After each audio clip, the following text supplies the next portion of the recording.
Juan Kapitulo 6, versikulo 35. Si Jesus miingon kanila, "Ako mao ang pan nga naghatag sa kinabuhi. Ang muari kanako dili nagayod gutomon, ug ang mutuo kanako dili nagayod uhawon."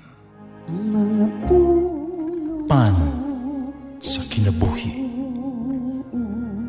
maglikon unta sa mong pagtuo ug gagaka kami sa pagtuman sa imong mahal nga kasuguan.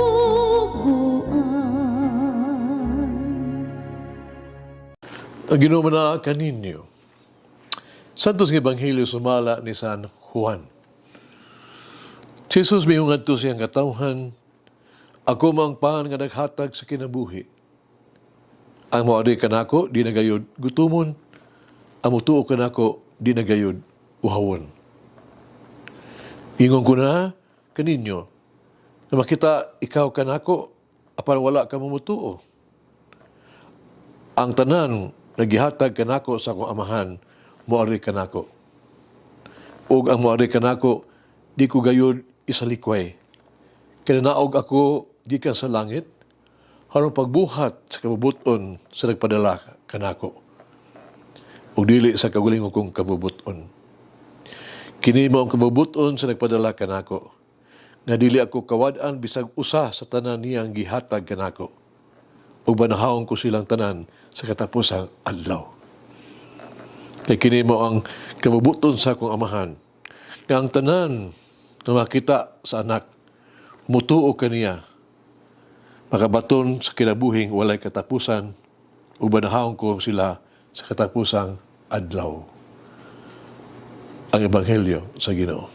Pasalamati ang Ginoo kay siya maayo, ang iyang gugma mulungtad hangtod sa kahangturan. Pasalamati ang Diyos sa tanang mga Diyos, ang iyang gugma malungtaron. Pasalamati ang Ginoo sa mga Ginoo, ang iyang gugma balungtaron.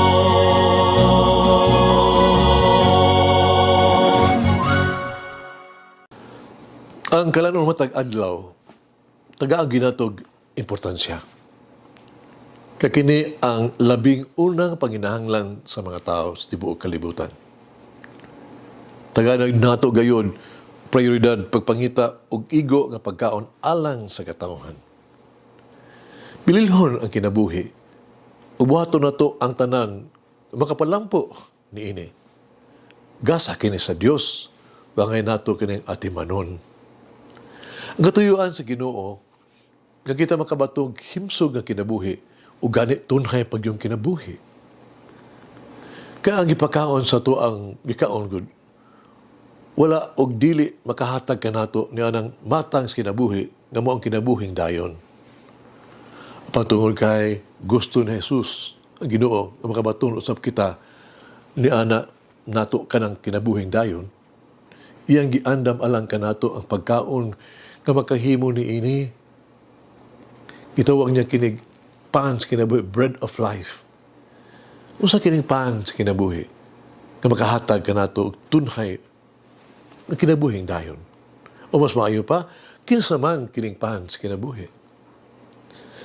Atong pagbasa sa Ebanghelyo karong adlaw, naghatag kanato og tubag, Jesus. Atol siyang katapusang panihapon, namulong siya. Sultihan ni Jesus ang iyang mga apostoles. Ako ang pan sa kinabuhi. Bisan kinsa nga moari kanako, di nagayud gutomon. Bisan kinsa nga mosalig kanako, di nagayud uhawon. Ani ang pagkaon na kinahanglan nato aron kita makabaton o kinabuhing dayon. Makahimo ni ini na espesyal kaayo, mao nga kini, no? Parehas kini nga pagkaon.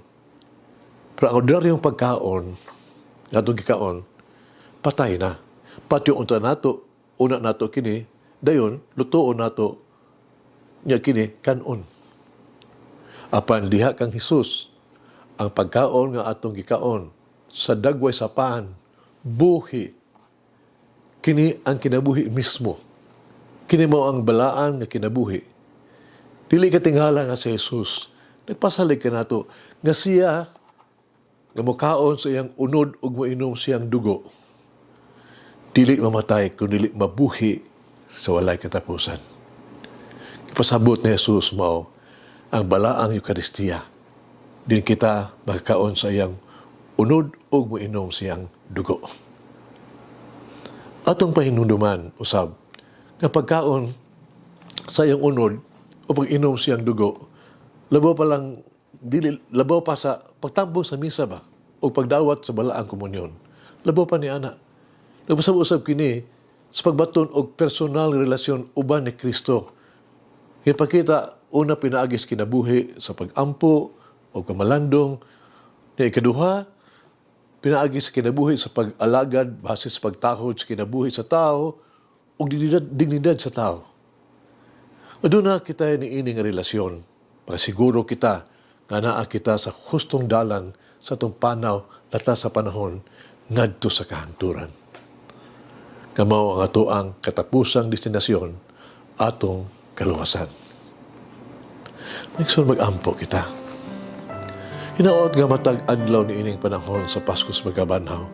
Maghatag og mga daklit sa imong himaya. Sa imong sagradong ngalan, ako nag-ampo. Salamat nga ako usa ka bag-ong binuhat diha kanimo. Ikaw nga buhi nga paglaom. Kung pinaagi sa imong kinabuhi, naghatag og espiritu, gitubos mo ako. Naluwas. Og luwas diha kanimo. Amen. Now may give me the confidence in resurrection of the dead. Mulangin ang Diyos magagahom sa tanan, Amahan, Anak, Espiritu Santo. Amen. May the Lord of the divine mercy bless us all, heal us from all diseases and suffering. Ayun unta niya kita, tanang mga sakit na sa lawas o sa kalag, body and soul. In the name of the Father, the Son, and of the Holy Spirit. Jesus, I trust in you.